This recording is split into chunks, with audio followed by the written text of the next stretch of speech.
Okay, let's see. I don't really remember what I showed last time, but I'm in the process of inventorying the parts.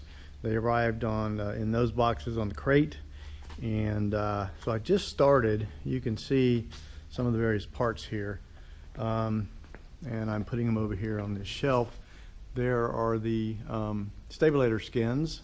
There's two of them up there, and then various other parts, the ruddervator caps, end caps. These are very heavy. But anyway, just a very short, quick, there's another set of some parts over here. I think it said it was a center Y fitting. And so anyway, I'm inventorying. I still got a ways to go, just taking my time on this. The blueprints are very nice. I've been studying these, of course.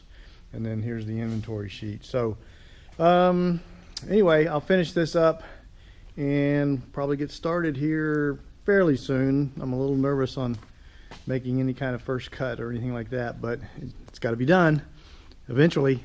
So more to come.